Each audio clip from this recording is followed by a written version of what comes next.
Oi pessoal, vocês estão ouvindo o primeiro episódio dos Quatro Cantos, o nosso podcast de releitura da Crônica do Matador do Rei.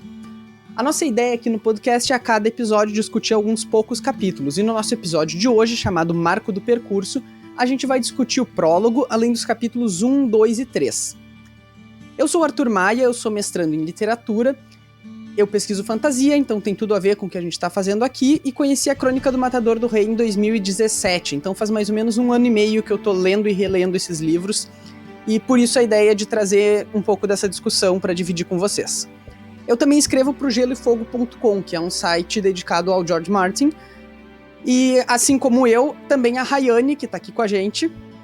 Oi, gente. Eu sou a Rayane, eu sou graduanda em História. Eu também pro Gelo e Fogo. E eu conheci as Crônicas do Matador do Rei esse ano e foi amor à primeira vista. Então eu tô muito feliz de estar aqui para poder participar disso com vocês. E a gente tá também com o Eric Alves. E aí, pessoal, eu sou designer gráfico e eu faz bastante tempo que eu conheço. Então já é um prazer falar desse livro. E o Eric também é conhecidíssimo pelas camisetas lindas da Crônica do Matador do Rei que ele faz. Da qual eu tenho uma. E bom, então vou apresentar um pouquinho a ideia do nosso podcast e depois a gente vai já discutir os primeiros capítulos aqui. Os Quatro Cantos, então, foi uma ideia que eu tive junto com a Tainá, que também merece apresentação. Ela não vai participar dos programas com a gente, mas ela vai fazer as edições. Que é uma ideia de criar um espaço para os leitores brasileiros, que a gente tem muito pouca coisa sobre isso saindo, e a gente tem muito leitor brasileiro desses livros, né? Então, a ideia foi criar um espaço para a gente discutir com mais detalhe, para a gente poder organizar também as nossas linhas de pensamento aqui. E a ideia é fazer, então, programas não muito longos. A gente vai discutir sempre, assim como hoje, vão ser 4 capítulos, vai ser sempre alguma coisa assim. A ideia é que os programas não passem muito de 1 hora. E uma coisa que tem que ser avisada também é que é um podcast de releitura. Então, se vocês estão lendo pela primeira vez e querem ir acompanhando com a gente, estejam avisados que vocês vão receber spoilers, né? Porque parte da ideia do podcast é justamente a gente poder relacionar as coisas. Então, coisas que estão lá no início com coisas que estão lá no final, são todos spoilers que vão aparecer aqui. Então, caso vocês gostem de spoilers, podem ir acompanhando junto na primeira leitura, mas caso vocês não gostem, estejam avisados. E bom, como eu já tinha mencionado, a Crônica do Matador do Rei ela é bem popular no Brasil. Tem vários motivos para isso. Ela entrou a publicação dela que entrou numa onda de publicações de fantasia e foi uma das primeiras, né? Dessa geração, digamos. E eles se tornaram bem populares mesmo, o que significa que já tem gente falando sobre isso no Brasil. Então, por que a gente está fazendo esse podcast e não se contentando com vários outros muito bons que já tem por aí? O nosso motivo é que dessa vez a gente vai querer ir a fundo nos livros. A gente não vai fazer um episódio de podcast para cada livro. A gente vai fazer os episódios por capítulos. Então, é bem diferente do que já tem, né? Que são vários podcasts discutindo o livro de maneira geral. Um deles que eu queria deixar a sugestão para vocês, e que tem avisos tem uma parte sem spoilers e uma parte com spoilers, é o podcast do Rei Grifo. Eles já têm... eu acho que eles só têm do Nome do Vento. Mas é um podcast bem legal, e para quem quiser uma introdução, que é uma coisa que a gente não vai fazer aqui de uma maneira mais geral, eu deixo recomendado o podcast deles lá. Eu também acho bem legal mencionar o do Caixa de Histórias, que ele tem um para cada livro, e ele sempre faz uma leitura dramatizada no começo, e acho que isso é bem interessante. Dá para você ter um panorama geral dos 3 livros antes de começar a ler, sabe? E aí são bem curtinhos também, esse da Caixa de Histórias. Eu cheguei a ouvir os 3 que ele tinha. Os 3 não, os 3. tinha, e são bem curtinhos. Ele pega alguns trechinhos e lê e explica mais ou menos o que é. São coisas de 20, 15 minutos no máximo. Então, para quem quer uma coisa mais rápida, é uma opção válida. Mas quem quer uma coisa mais aprofundada, eu acho que do Rei Grifo é mais interessante nesse sentido de... Mas ambos são muito bons. E também, com certeza, existe muita coisa boa que a gente não conhece. Talvez exista muita coisa ruim que a gente não conhece também. Mas então tá, a gente vai passar agora para o nosso primeiro quadro, que é de fato a discussão, né, dos capítulos. Antes disso também, eu acho importante dizer que eu já participei de alguns podcasts na vida. Não muitos, mas alguns. Mas fazendo uma coisa nossa é a primeira vez de nós três. Então, Sim. A gente obviamente vai ter muito que melhorar, a gente vai ter muito que aprender. Enfim, então a gente vai tentar fazer o nosso melhor, especialmente nesses primeiros episódios. Tenham paciência. Muita, por favor. Tenham tanta paciência quanto a gente teve para conseguir fazer essa chamada aqui. Pois é. Bom, então, pra gente começar aqui, o livro, ele começa no prólogo, né? O prólogo que se chama Um Silêncio de Três Partes. Esse prólogo, ele é bem constante nos dois livros. O prólogo e o epílogo são sempre muito parecidos, têm a mesma base e vão mudando os detalhes deles. E eles são bem curtinhos também. O prólogo aqui, ele tem uma página, né? Sim. Eu acho até uma vantagem ter um prólogo. Os 3 parágrafos. São 6 parágrafos, mas alguns deles são tipo uma frase. Eu acho até uma vantagem ter um prólogo mais curto assim, porque você não fica aquela enrolação para começar a história, e ao mesmo tempo ele consegue criar uma narrativa mais lúdica, fantasiosa, que ele não te conta muita coisa, mas ele já cria um mistério ali de saber, quando ele fala aquela última frase, que o silêncio é do homem que espera a morte. Então, acho que ele acertou bem assim com esse prólogo. Sim, ele instiga você a querer ler e descobrir o porquê que ele está esperando a morte, e desde a própria parte dos silêncios que ele explica no começo, ela já envolve a pessoa, porque ele escreve de uma forma muito ativa, né? Eu diria. Porque a gente consegue sentir o que ele quis passar, mesmo nessas poucas palavras. Então, quando acaba o prólogo, você quer ler o resto pra saber, pra entender o que chegou a isso, por que chegou a isso. Esse prólogo, cada vez que eu leio ele, eu gosto mais. E a gente tava conversando antes até sobre a primeira vez que a gente leu. E a primeira vez que eu li esse prólogo, eu tava morrendo de sono numa fila de oculista. Então, assim, eu não entendi nada. Mas conforme eu volto pra ele, sempre tem coisinhas a mais. E o título dele, né, que é Um Silêncio de Três Partes, ele tá explícito aqui, e ele tá explícito nos outros prólogos e epílogos também. Essa é uma das metáforas mais importantes pro Rothfuss. E tem uma coisinha que eu queria chamar a atenção, que eu vou chamar a atenção outras vezes no episódio de hoje também, que é o número 3.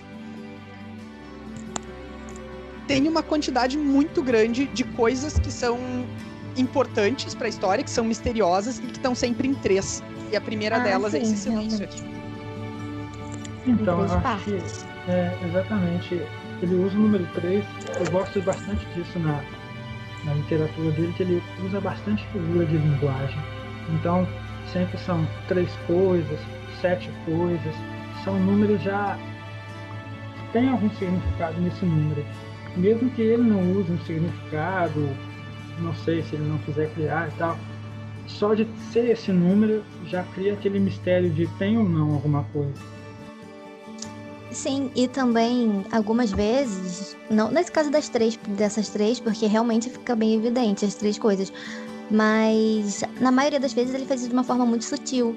Você percebe mais nas releituras, você vai lendo, notando esses pequenos detalhes. Eu acho isso muito legal.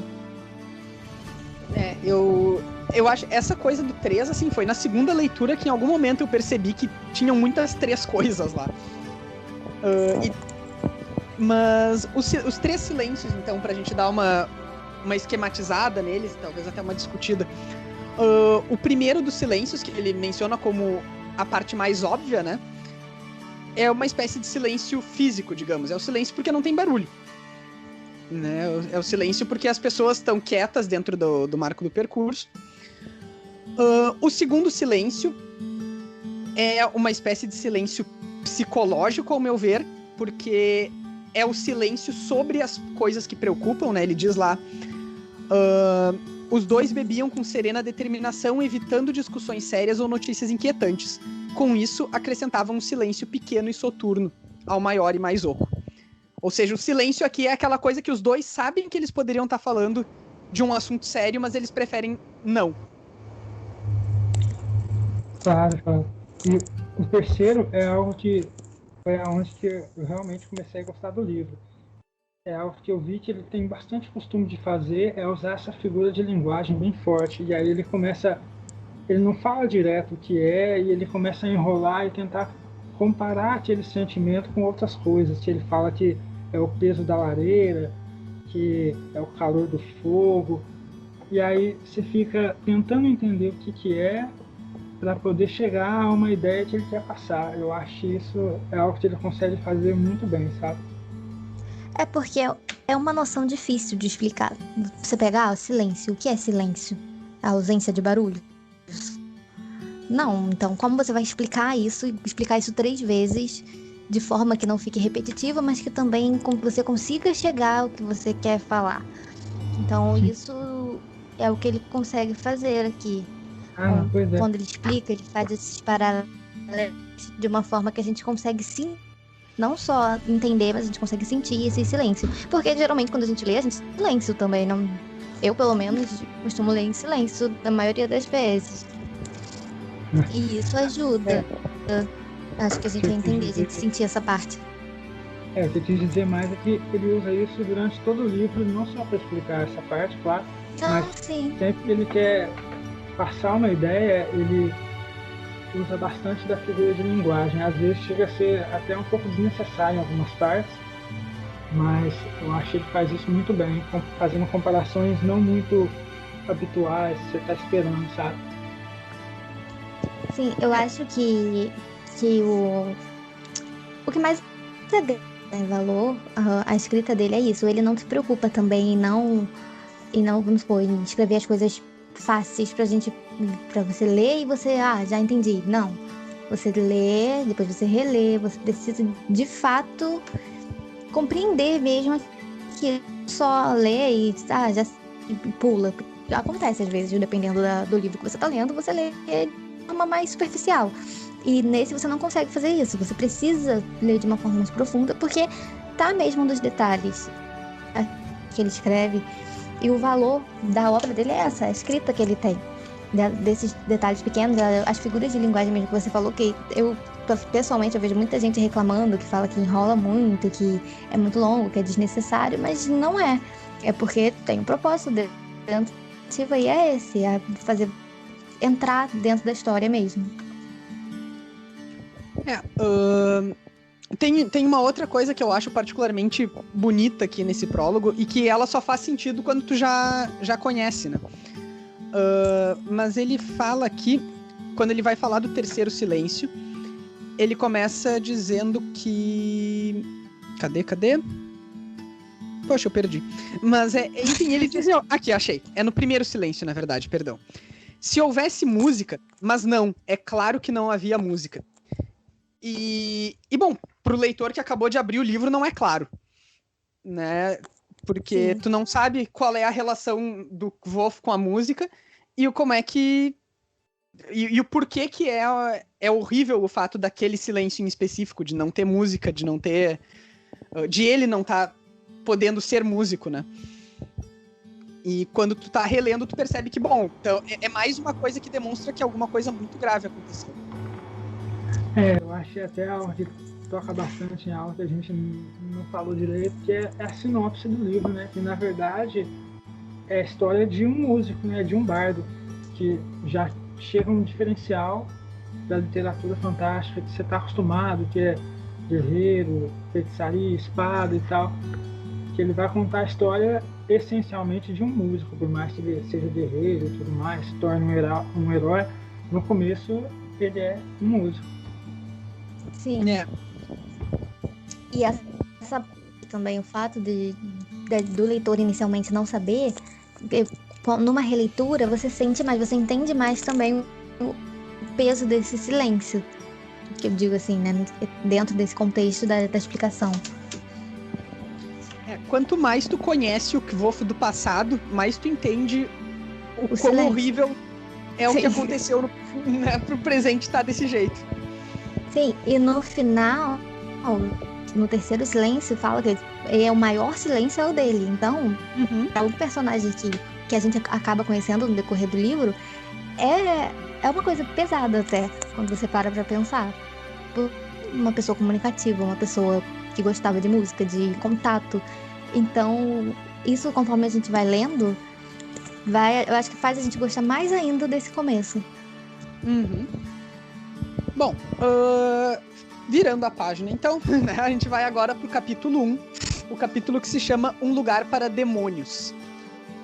Uma coisa que é particularmente interessante, que é a primeira cena desse capítulo, é que o livro começa com uma história. E é a história do Taborlin, né, dessa lenda dentro do universo. E é uma história que, novamente, como eu já tinha comentado com vocês aqui antes, ela tem várias três coisas. E quando a gente relaciona o fato de que essa história digamos, a história dentro do universo é cheia de simbologias com três, né? E o prólogo anterior também é focado numa simbologia de três, a gente percebe que a gente está lendo uma grande história, a gente está lendo um épico para eles, né? O Kvof faz parte de um épico, ele é uma lenda ali, tanto quanto o Taborlin. Então, são três repetições do 3 aqui. Então. O Taborlin tem 3 ferramentas, depois ele tem 3 moedas, e o demônio tem 3 medos. Esses aparecem todas essas vezes, essa ideia aí.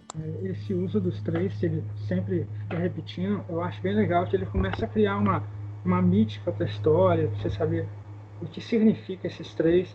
E o fato dele começar com uma outra história, eu acho que cria uma profundidade maior no livro.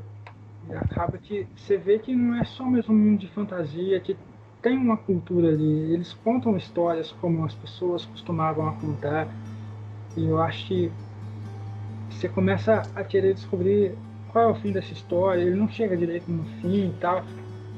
Quem é esse Taborlin? E aí você vai ver, é uma história totalmente diferente, que você não sabe se tem relação, e que eu espero ver no terceiro livro. E também tem outro 3 nesse capítulo, na verdade. Porque quando eles estão falando da cançãozinha, né, da lenda do latoeiro, também no final termina com 3 coisas. O primeiro é uma vida, né, quitada. A segunda é 2, se for de graça. Aí termina com 3, que se você, no caso, você vai pagar 3 vezes pela ofensa que você praticou. Então também tem esse 3 dentro desse primeiro capítulo ainda. E que, de novo, além de ser mais um 3 dentro do capítulo, ele tá na parte de conhecimento popular que aparece no capítulo, digamos. Tem uma história, que é uma história oral contada, tem uma como é que é o nome disso? Uma cantiga, uma coisa assim, um versinho. E isso mostra que aqueles personagens, eles gostam muito ou aquele mundo gosta muito, né, de repetir isso como, sei lá, como uma expressão, como uma simbologia mesmo. Na verdade, eu acabei de reparar que dentro desse ainda acaba tendo mais uma, porque também são 3 versões dessa mesma cançãozinha que eles cantam Meu Deus. Nesse capítulo. Porque um deles fala uma versão, o outro vai corrigir e fala outra. E por último, o Quote, no caso, que é o personagem que está disfarçado, ele canta a versão oficial, digamos assim, a versão completa. Então tem isso, tem 3 dentro de 3. Bom, o clímax dessa historinha lá, que é o Cobb que tá contando, né, pro Shep, pro Jake e pro Shep e pro Graham. O clímax dessa história é quando o Taborlin pratica a nomeação. E isso é uma das poucas coisas que o leitor que caiu de paraquedas sabe, que tem alguma coisa a ver com nome num livro chamado O Nome do Vento. Né? Então, isso é um dos elementos que a gente tá esperando quando é que vai aparecer. Quando a gente começa a ler, ele aparece aqui de cara. Mas ele aparece na história, não no enredo principal, né? Então, eu acho legal esse fato dele mencionar isso, porque ele meio que prepara o leitor para... Será que tem magia no livro? Será que não tem? Como é que funciona? Eu acho legal mencionar também que esse negócio do nome, quando eu li, faz tempo que eu li, eu não sabia de onde ele tinha tirado isso e tal, eu até achava que era algo dele novo, mas depois lendo mais livros e tal, eu descobri que a questão do nome ter poder foi uma influência que ele pegou das Feiticeiros de Terramar e da série de Terramar da Ursula Le Guin, acho que é assim.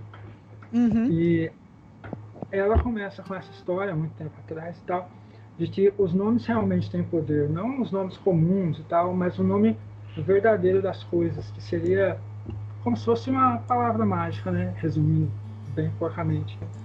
Eu acho que esse primeiro contato com algo na história, não sendo direto, cria uma base para você se preparar sobre o que é aquele nome e tal, e como ele vai conseguir isso. Essa questão da nomeação, de saber o nome, é na verdade que existem várias, são lendas que existem em várias culturas. Na egípcia mesmo tem essa ideia de que se você conhece o nome real, né, o nome verdadeiro, o nome secreto que eles diziam da pessoa ou da coisa ou do que fosse, você teria automaticamente poder sobre aquilo, para controlar aquilo e usar da forma que você quisesse. Isso faz parte mesmo foi assim que na lenda, né, egípcia, na mitologia egípcia, que a Isis, se eu não me engano, conseguiu descobrir o nome não, na verdade, o marido dela foi assassinado porque o irmão dele descobriu o nome dele e usou isso para tomar o poder, no caso. Então tem essa questão de nome, ela é uma questão bem cultural mesmo. Em várias culturas a gente consegue encontrar, e na literatura também. É uma coisa que, como você falou, uma coisa que já existe. Mas cada uma tem o seu digital, claro. Uma coisa que cabe a gente fazer, eu já li a Le Guin, mas eu não li a fantasia dela, né, o Terramar. Mas uma coisa que cabe a gente dizer também é que uma das obras que o Patrick é quase acusado de plágio, que eu acho que é bem forte, mas com certeza tem uma inspiração bem marcada, é o ciclo de Terramar da Ursula Le Guin, né? Então, talvez pro futuro a gente pode até pensar, depois que a gente tiver acabado com 2 livros de 900 páginas, de discutir um pouco essas semelhanças, e eu finalmente vou ser obrigado daí a ler ela. Esse livro que tá aqui em casa e eu nunca tô. Mas... É bem visível assim, a semelhança. Você vê que realmente, acho até pela diferença de época, não é bem... Chega a ser... Não dá pra comparar com um plágio. É bem eu acho que é mais uma homenagem, assim. Porque eu li a Le Guin e depois eu li ele. E eu fiquei realmente impressionado. Assim, parece que é o mesmo universo, assim. Ela é incrível. Bom, não vamos falar dela tanto. Outras coisinhas que aparecem ainda na história do Taborlin, que eu queria só passar rapidinho aqui mesmo, mas que a gente já tem algumas menções ao Chandriano, né? Sim, logo no começo. Logo depois a gente vai ver como... Antes até da nomeação. Antes da nomeação. Tem as lâmpadas que queimam azul. E depois alguém menciona, acho que é o Cobb mesmo, quando tá contando a história. Mas eu perdi aqui. De que o Chandriano foram as primeiras 6 pessoas a recusar Teuhu. E isso é interessante, porque a história que a gente lê do Chandriano é a história a respeito do Lanri e da Lyra, né? E a gente também tem a história de Teuhu. Então, que é uma história diferente. Então, de cara aparece essa justaposição de mitologia que aqui a gente não tem como entender, mas quando a gente vai reler, dá pra ver que eles estão misturando as coisas, né? Sim, e na verdade, parte tem o que eles explicam, né, que seria as primeiras 6 as 7 pessoas que negaram, corrige falando que não, que porque é um demônio. Então também faz ligação com o título do capítulo, que você já fica na dúvida quando você lê na primeira vez, será que é ou será que não é? Qual é a versão que é a correta? Falando no título do capítulo, Um Lugar para Demônios, chega o Carter, né, na pousada do Marco do Percurso, e ele foi atacado, a égua dele morreu, né? Ele foi atacado por um bicho que depois a gente vai entender que se chama Skrael, enfim, isso aí. E aí, então, tem toda essa... O pessoal fica bem assustado, eles não sabem o que aconteceu, começam a falar de demônios. É quando o Kot vem e se mete, né? A primeira vez que a gente... A primeira não, é a segunda já. Que a gente vê ele se metendo e tentando acalmar a situação. E tem uma frase que eu sou um imbecil porque eu marquei ela no meu livro em inglês e não em português. Então, ela tá em algum lugar aqui. Mas que o Kot mesmo diz... Todos não me lembro quem diz. Diz, todos sabem que há demônios no mundo. Eles pertencem às lendas. Só que, bom, a gente sabe, o leitor, que a gente tá lendo uma lenda. Né? A gente tá lendo a história de uma lenda. Então, faz todo sentido aquele demônio tá ali. Não, eu achei que a parte que você estava falando. É claro que haviam demônios no mundo, mas eram como os anjos de Telu, iguais a heróis e reis. Seu lugar era nas histórias. Eles pertenciam ao Era Uma Vez. Essa é a parte. É isso aí, muito obrigado.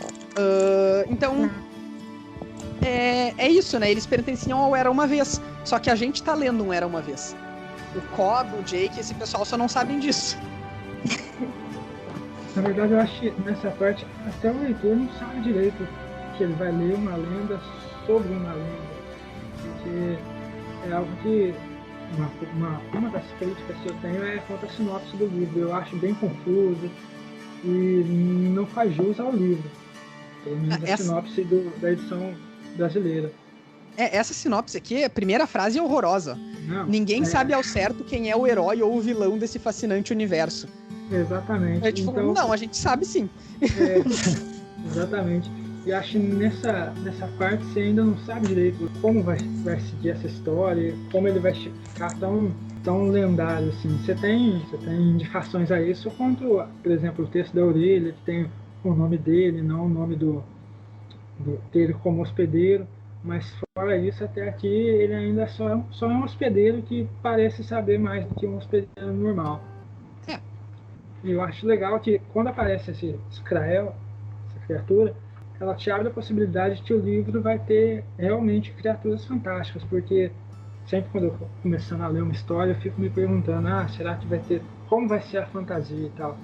Agora ele abre a possibilidade para criaturas fantásticas, assim, no mundo, mundana, mas é algo que ele te frustra depois, no final do livro, com aquela criatura que você espera ser um dragão, e depois você leva um golpe bem decepcionante.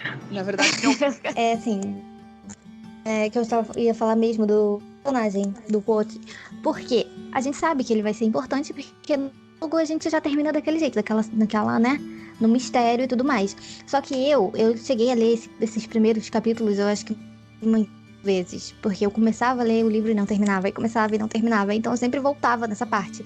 E uma coisa que acontecia muito, pelo menos comigo, era que lendo esse primeiro capítulo, eu até esquecia dele. Quando ele não era mencionado, eu sabia que ele estava lá, porque ele estava no fundo da história, mas você se envolve na história que o Todd e os outros estão contando, você acaba esquecendo dele até ele aparecer. Então você, assim como os personagens que estão lá esquecem dele, ficam surpresos quando ele interage, eu também fiquei. Porque, por essa questão. Até aí a gente não sabe quem ele é. Ele ainda é um personagem misterioso, a gente sabe que ele é importante porque lá no início a gente tem, né, um indício disso. Mas a gente não tem como ter certeza, a gente não sabe quem é, o que ele fez, se ele é o mocinho, ele é o vilão, o que ele tá fazendo ali. Então, isso aí também, quando a gente relê, quando a gente lê o livro todo e vai ler, a gente já tem uma visão diferente. É verdade. E eu sentia isso também, assim, de tipo, às vezes tu esquece, porque ele tá fora de foco na maior parte do tempo, né? Sim. Bom, logo depois, então, que a gente tem essa sequência aí do Skrael, o Koth fica sozinho, né? O pessoal vai embora e tal, e aí ele tem um tempo só com ele mesmo. E tem algumas coisas interessantes aqui. A primeira delas é que a gente vai começando a se localizar que lugar é esse que a gente tá lendo, né? Onde é que é o marco do percurso. É claro que até hoje a gente não sabe onde fica a pousada no mapa, mas a gente sabe que ela fica no meio do nada. E isso é importante pra gente entender um pouquinho do que aconteceu, quem são essas pessoas. Ele diz aqui, ó: horas depois, o hospedeiro se postou à entrada da marco do percurso e deixou os olhos relaxarem na escuridão. Rastros de luz das janelas da hospedaria se estendiam pela estrada de terra e pelas portas da ferraria do outro lado. Não era uma estrada larga nem muito movimentada. Não parecia levar a parte alguma, como faziam outras estradas. O hospedeiro inaulou o ar outonal, respirando fundo, e olhou ao redor, inquieto, como se esperasse acontecer alguma coisa. Esse parágrafo, ele nos dá a clareza de que a gente está num lugar ermo, num lugar que não é uma super cidade, não é a universidade, que a gente vai ver depois, não é Severin. Ele é um vilarejo, né? E por algum motivo esse hospedeiro tá lá. E ele está no finalzinho do trecho mesmo, ele fala que ele está esperando alguma coisa acontecer. Ele sabe que alguma coisa acontecer, como se ele estivesse tentando evitar ou atrasar algo que ele já sabe que vai acontecer, independente do que ele faça. Ele tá inquieto, né? Sim. E tem outras coisinhas aqui. Ah, sim, tem uma coisa que, claro que todo leitor já se perguntou isso em algum momento, mas nesse mesmo trechinho é mencionado que ele não chegava nem perto dos 30, em termos de idade. Ele é bem jovem. Que o rosto, tipo, ele se mexe um pouco e daí o rosto dá uma aliviada e ele volta a parecer jovem como ele é, e daí diz que ele não chegava nem perto dos 30. Então a gente vai se perguntar isso, a gente vai se perguntar daqui pra frente sempre, né? Quanto tempo se passou entre a história que ele tá contando e a história que ele tá vivendo, né? E é claro, tem as distorções temporais depois quando ele vai pro Encantado. Será que ele vai de novo? Provavelmente. Tem uma parte... Ah, desculpa. Não, fala, Tem uma parte que eu acho que é, assim, que salta aos olhos, que é a questão do nome, porque nesse trecho também que explica o nome. Que aqui diz que... Eu cheguei até a anotar essa parte, porque eu acho muito contraditório. Porque diz que ele escolheu o nome com muito cuidado a chegar lá. Mas no final diz que um desses motivos é porque os nomes não eram mais importantes. Ele não ligava mais para os nomes. Então qual é o sentido de você escolher um nome com cuidado se você não se importa mais? Uhum. Tem essa questão. Eu tô procurando... Ah, aqui, já achei, é verdade. Eu lembro que eu fiquei muito pensativa com isso. Então, por que então? Por que não escolher um nome comum, aleatório? Uhum. Sei lá, não sei se chega a ter um nome comum, eu não me lembro se no universo que criou se tem um nome mais comum do que os outros. Mas eu fiquei pensando muito nisso, porque se você entender, então a lógica é você escolher um nome básico mesmo, um nome que todo mundo tenha, pelo menos. Isso me lembrou que lá na frente, acho que até no Temor do Sábio, a gente vai chegar lá em algum momento. O Kilvin fala a palavra Koth quando ele tá falando em Ciaro, se eu não me engano.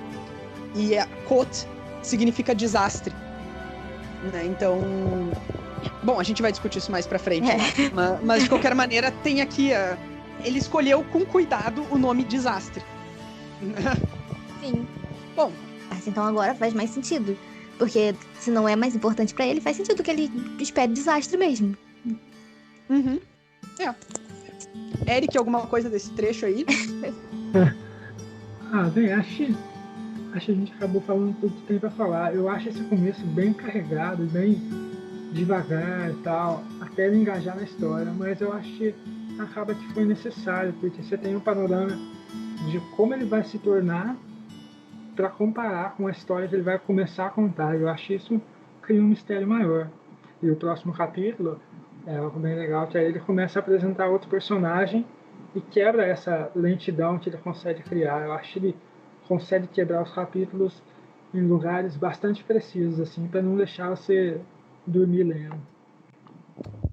Não, eu também acho, e esse primeiro capítulo aqui, eu acho ele bem mais pesado. Depois, logo a gente vai chegar no segundo capítulo, que começa num clima bem mais leve, né?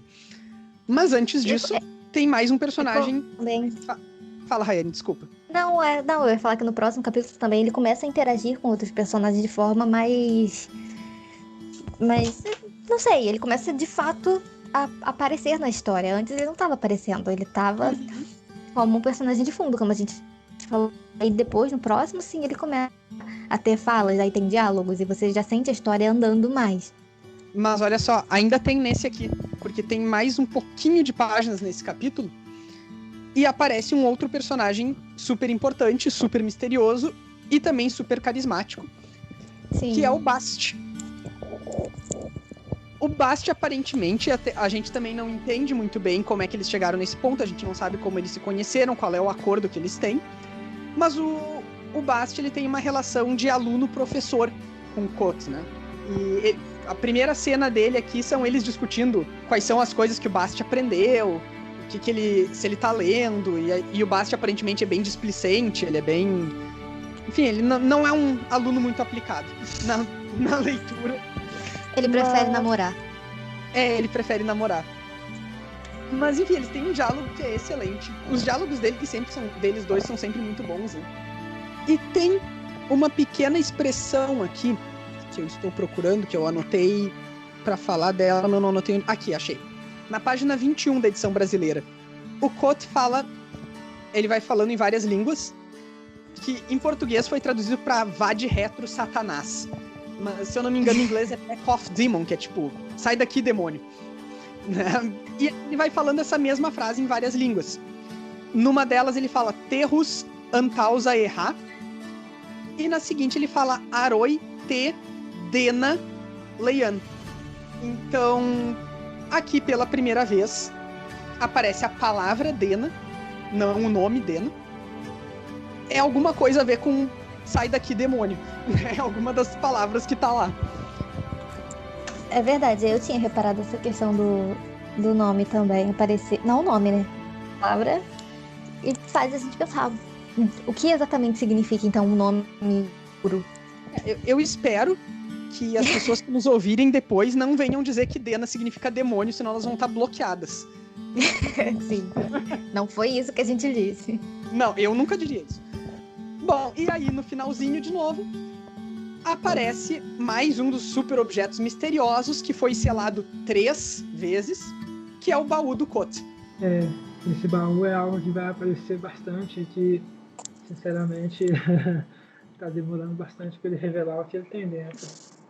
Eu acho que ele tá criando uma expectativa tão grande que, não sei, tem que ser algo muito maravilhoso quando ele abrir esse baú. Eu espero. Na verdade, eu acho que a gente tem até um indício do que seja logo nesse primeiro capítulo, se for de acordo com as teorias famosas, né, que é a questão do nome, 80, que eu acho que faz sentido, porque uma das trancas, deixa eu achar aqui, é porque eu perdi a página. Uma das trancas é uma que você não consegue ver, ela não é uma tranca visível, ela não tá, e ele não consegue abrir. Então, eu acho que faz sentido essa parte de ser um nome, algo nesse sentido que esteja ali, e por isso ele tá com essa dificuldade, ele chegou aonde ele está agora. E exatamente, e claro, a gente pode ter várias hipóteses, né, mas eu tendo a concordar contigo, acho que esse baú tem alguma coisa a ver com o nome, sim, mas qual o nome que pode estar lá, né, e qual o sentido que isso pode pegar pra ele no final. Então, isso é uma das coisas pra gente ir prestando atenção, talvez tenham coisas perdidas durante os outros livros aí, durante os 2 livros, né. Sim, até acabei de achar aqui, as trancas eram uma de ferro, uma de cobre e uma terceira que não se podia ver. Então, que tranca é essa que você não pode ver? É verdade. Bom, tem só um último comentário, porque depois do capítulo ele vai pro dia seguinte, né? E aí fala um pouco da rotina do Koth nesse dia seguinte. E é mencionado uma figura que é o Rei Penitente. O Rei Penitente vinha enfrentando dificuldades com os rebeldes em Razavek. Bom, a gente sabe que o livro se chama A Crônica do Matador do Rei. Ele em algum momento matou um rei, a gente vai discutir bastante isso mais pra frente, acho que não tem tanto material nesses primeiros capítulos ainda, mas a gente sabe que o atual rei é o Rei Penitente. É o primeiro que chama a atenção, porque quando você vê o título, você já espera algo assim, o que vai levar aquilo, então você já espera que isso já seja explicado. Mas não é. Então, quando aparece algum rei, alguma coisa assim, você já fica atento, esperando que tenha alguma coisa a ver. E aqui também é marcado que eles estão em guerra, né? Que tá acontecendo alguma coisa. A gente já sabe que a gente tá no meio do nada, que as estradas estão ficando difíceis, que o lugar é desolado e agora tem esse Os rei impostos penitente. estão aumentando. E agora um rei penitente com dificuldades com rebeldes, né? Sim. Eu mencionei uma coisa lá no começo que eu acabei esquecendo. Antes até do... Ai, meu Deus, olha só, esqueci o nome dele. É o Graham que se machucou. Eu não lembro, mas é o... Então, mas é o Jake. Ele, antes dele entrar, ele já estava com problemas na fazenda dele. Alguma coisa estava acontecendo, mas ele não fala o que é e os outros também não perguntam. Porque eles sabem que é alguma coisa séria, alguma coisa grave, que ele não tá dizendo o que tá acontecendo lá. Mas os outros também, eles estão curiosos, mas eles não perguntam, mas eles sabem que tá acontecendo alguma coisa. Eu fiquei muito curiosa por isso, porque depois parece que a gente não tem mais sobre isso. Isso que tu mencionou agora é o segundo silêncio, né? Sim. O cara meio que diz que alguma coisa ruim aconteceu, mas ninguém pergunta. Isso. Então, essa parte eu fiquei muito curiosa. É verdade, né? Nossa, eu li isso 3 vezes e não reparei. Bom, Eric, mais alguma coisa do primeiro capítulo? Acho não. Acho que o primeiro capítulo tá bem completo. Bom, então vamos pro segundo capítulo, que se chama Um Lindo Dia. Né? Então tem bastante essa troca de clima, como a gente comentou agora há pouco. E agora a gente vai conhecer um outro personagem, que é o cronista. Ele começa o capítulo sendo assaltado e com a seguinte frase: eram daqueles dias perfeitos de outono, tão comuns nas histórias e tão raros na vida real. E de novo, eu vou bater na tecla que eu bati lá no primeiro capítulo. A gente tá numa história. Ele só não sabe ainda. Mas ele tá numa história. E é por isso que as coisas ao redor dele estão com essas hipérboles. Elas estão muito... Tá um dia tão raro, um dia tão comum em histórias. Por isso que acontecem coisas tão inusitadas, né? Sim. Eu tenho bem poucas coisas pra falar sobre esse capítulo. Impressões gerais de vocês, então. Eu gosto muito desse capítulo. Eu não sei porquê, não tem um motivo específico, mas eu gosto de toda a interação que o cronista tem, os próprios soldados mesmo estão assaltando eles, que não são assaltantes comuns, são soldados que estão assaltando eles porque eles precisam do que eles estão roubando para eles conseguirem continuar a guerra que eles estão lutando. E aí já mostra também o nível que tá a guerra que foi mencionada no outro capítulo. Você começa a pegar mais detalhes delas nesse capítulo agora, que você vê como tá a vida, né, dentro desse reino, dessa cidade onde eles estão. Como tá atingindo as pessoas. Ali era uma cidade onde tem o Marco do Percurso, uma cidade pequena, então as coisas naturalmente vão demorar para chegar lá. Ou para as pessoas que estão de fora, no resto do mundo, as coisas estão acontecendo. Então, nesse capítulo, a gente percebe muito isso. E eu acho que é isso. A gente tem essa primeira percepção do universo no geral, não apenas aquele pequeno vilarejo, do universo todo em que eles estão inseridos. Eu acho bem legal o jeito que ele começa o capítulo e tal. Ele tem um modo de começar os capítulos falando de um jeito que ele realmente não toca direto no assunto, mas ele cria ali um clima para introduzir o capítulo que ele vai falar. Eu acho legal o jeito que ele apresentou o cronista, que ele coloca uma situação, entre aspas, mundana e te dá ainda mais um panorama de como é o mundo lá, como são as pessoas, e dele sofrendo roubo, e até um pouco da sagacidade do personagem em se preparar para aquilo e ter o dinheiro dele escondido e tal. Achei seria melhor se ele tivesse apresentado, seria melhor do que se ele tivesse apresentado o personagem de um modo mais fantasioso, assim, mais muito como se ele fosse o protagonista, assim. Acho legal ele apresentar ele de uma forma mundana. Eu particularmente, eu acho que o cronista ele é um personagem cativante. Eu gosto de um personagem. Então, desde a primeira vez que eu li, eu gostei dele como personagem. Então, eu achei isso muito interessante também. É um personagem que você consegue sentir, não sei se é identificação, mas você consegue sentir logo uma aproximação com ele. Não sei se é a situação mesmo, como você descreveu, né? que você consegue, que ele foi bem apresentado na história, então você consegue se ligar mais ao personagem.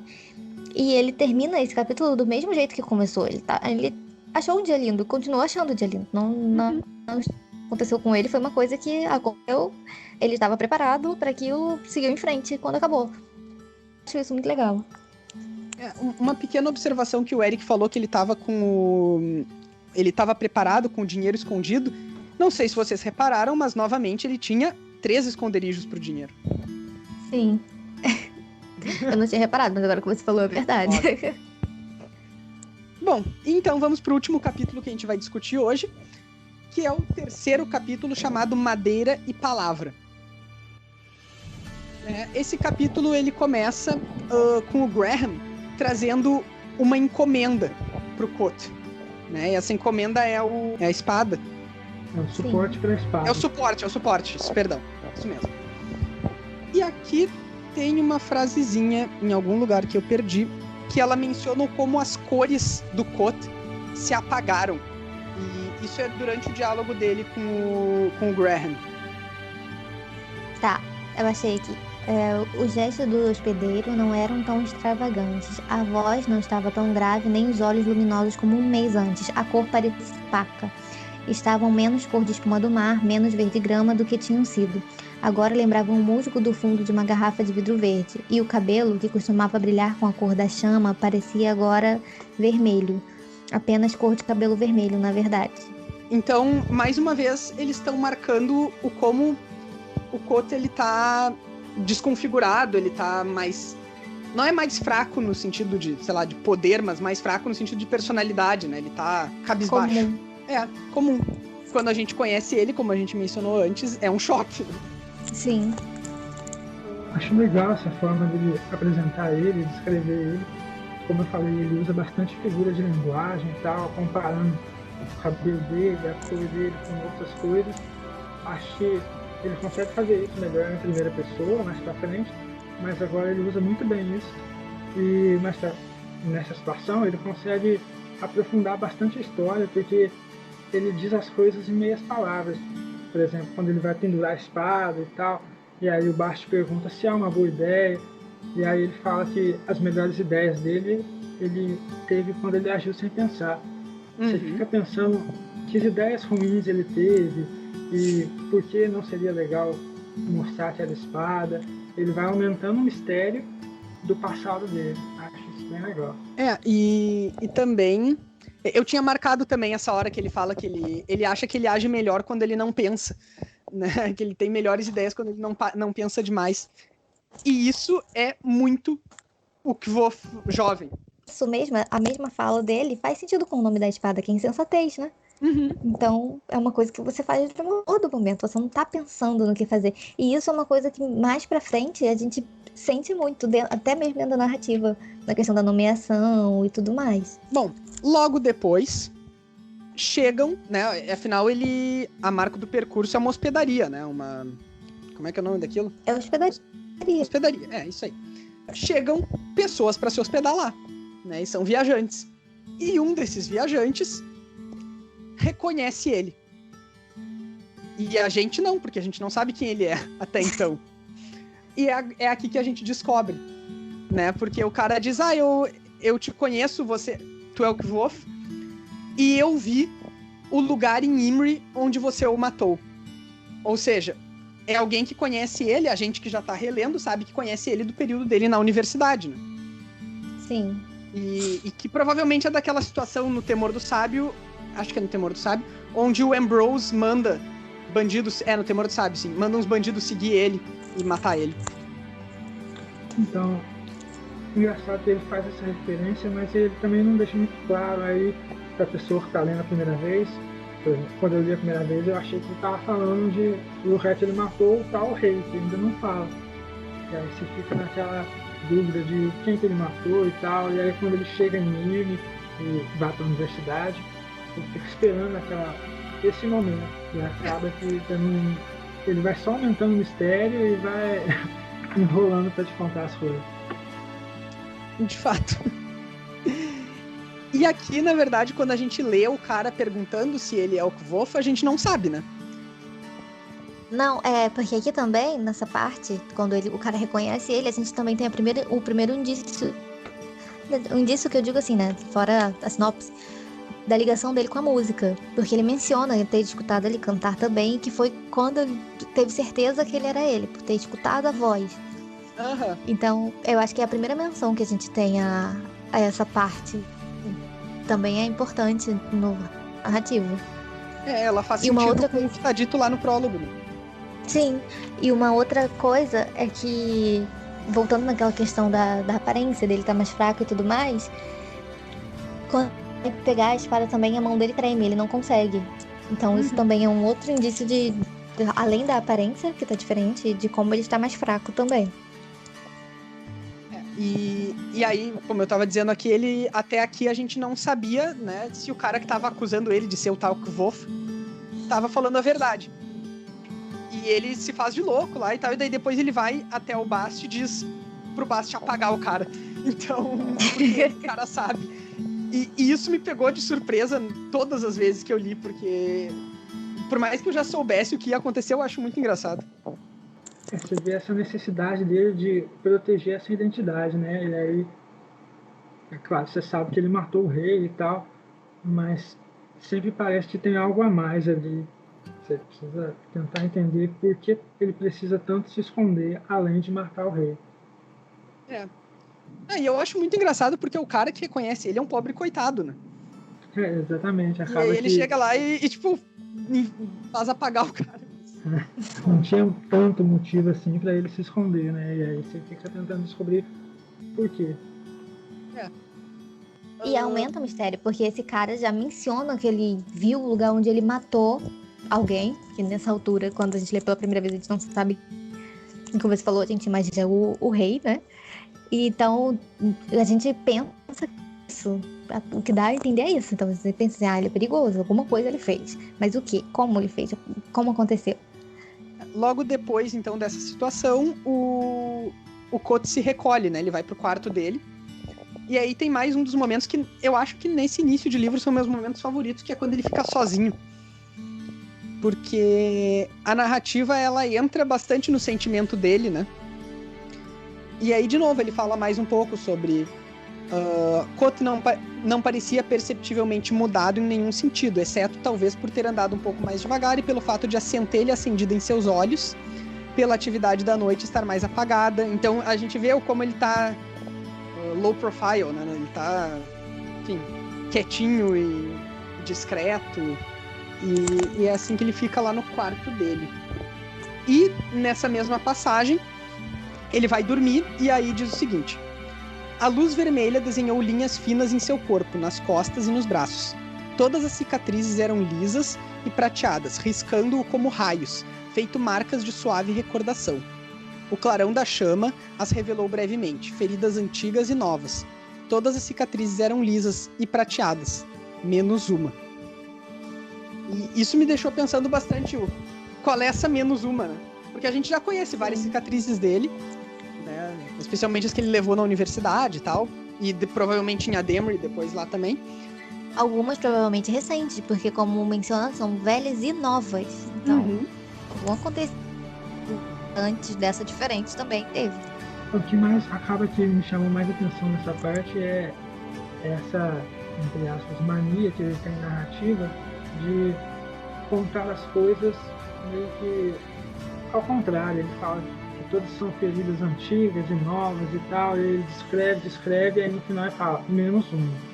Ele faz bastante isso, e eu acho isso que cria uma identidade narrativa dele muito legal. É verdade. E o finalzinho do capítulo, então, na manhã seguinte, os viajantes vão embora, e aí tem um diálogo entre o Koth e o Bast.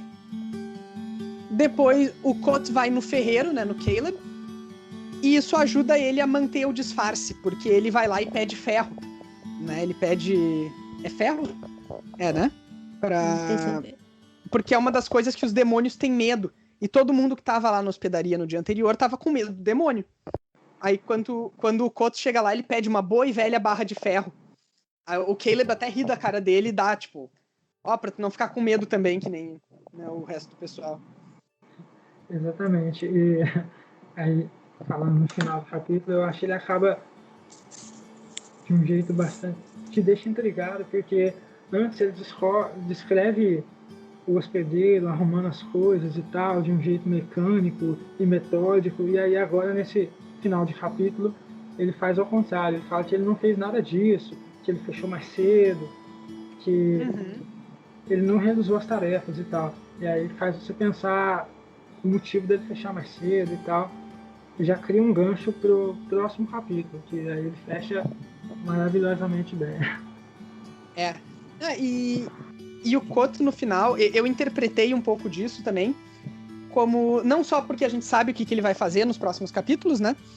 Mas como uma maneira também dele desistir um pouco de si mesmo, sabe? Sim, ele usa bem dessa linguagem figurativa de, por exemplo, a hospedaria ser parte dele e tal, como se aquilo fosse, ele se prendesse àquela tarefa de manter a hospedaria para manter a identidade dele, a identidade falsa dele, no caso. Exatamente. E aí quando ele vê uma coisa que preocupou ele, né, que foi o Skrael na noite anterior, ele desiste um pouco dessa rotina tão rígida.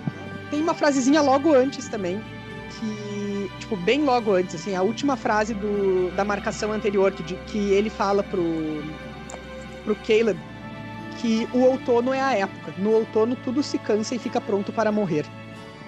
Ele fecha a cena... Ele gosta bastante de fechar cenas com frases assim marcantes e tal. É como se ele dissesse que tá chegando a hora dele morrer. O Koto claramente tá falando de si ali, né? Exatamente. Na verdade, eu tinha interpretado de uma forma diferente de vocês. Vocês interpretaram a questão dele com a identidade mudando, né, no caso. Eu entendi mais dentro da própria narrativa. Antes ele tava... né, na rotina mesmo, faz aquilo, arruma, junta, guarda as coisas, monótono.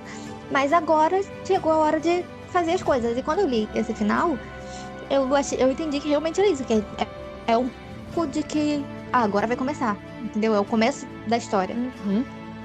Eu entendi assim. Também acho que é uma interpretação bem válida desse finalzinho aqui. Mais alguma coisa, gente, sobre o capítulo 3? Não. Eu acho não. Achei não, esse começo...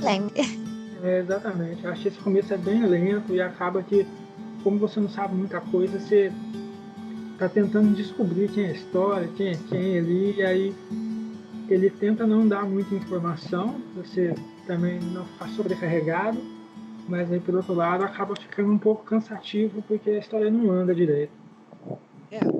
Bom, tem uma observação só, que quando ele tá indo pro quarto com o Best, ele também tem atenção a 3 coisas, porque ele pede pra ele escutar a versão da história que ele deve falar sobre como que ele finge, né, que machucou o joelho. Então, ele pede pra ele escutar 3 vezes, e aí depois que ele escuta vezes, ele confirma, eu escutei 3 vezes. Então tem mais uma enfatização ao número 3 nessa partezinha, nesse capítulo.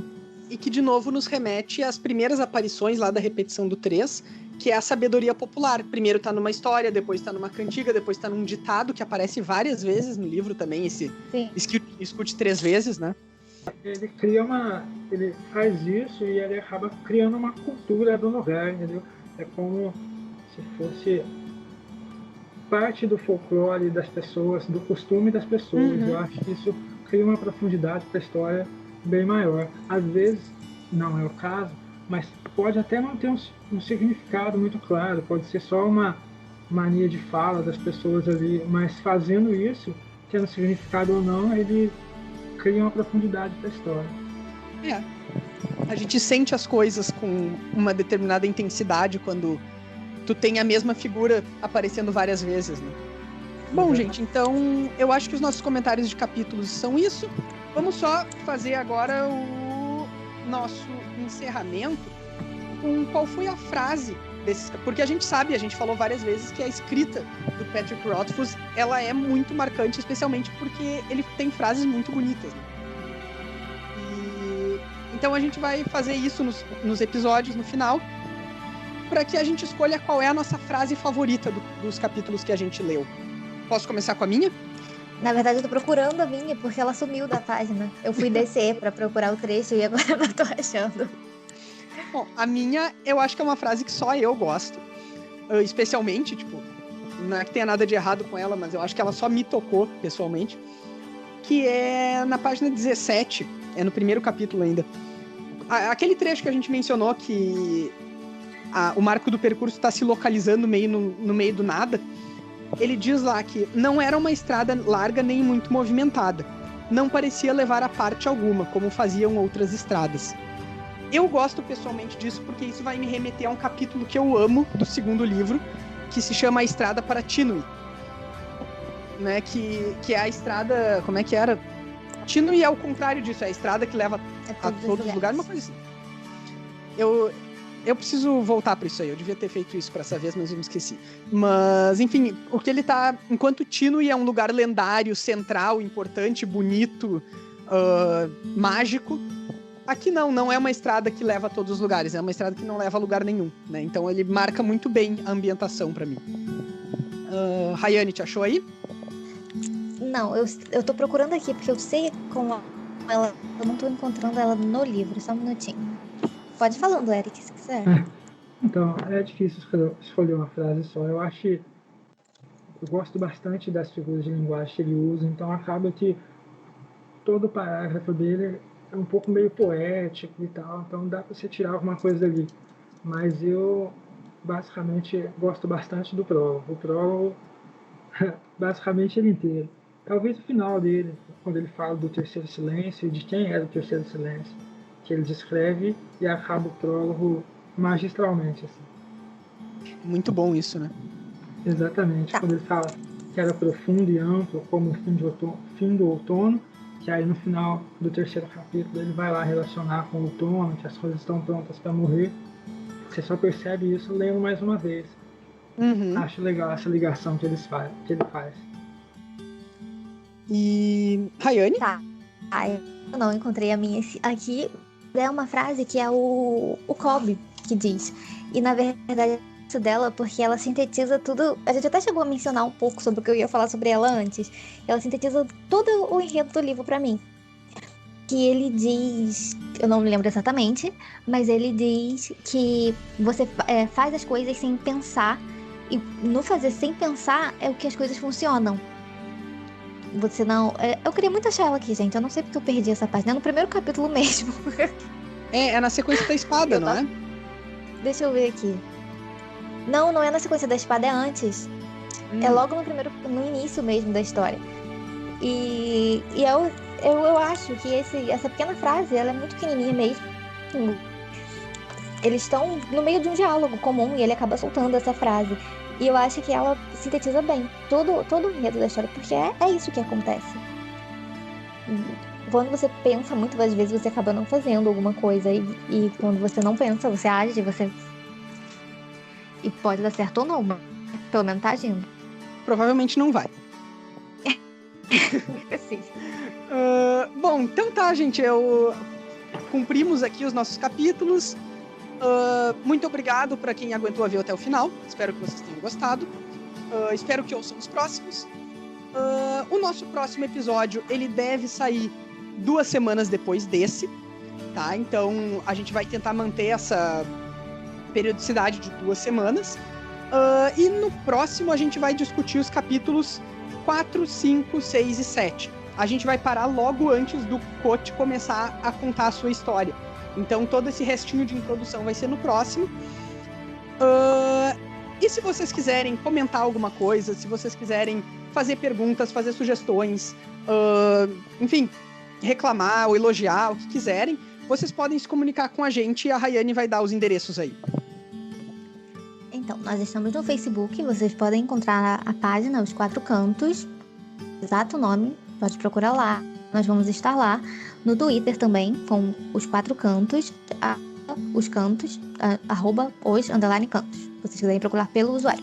E, caso prefiram mandar e-mail, você pode mandar para podcast@gmail.com.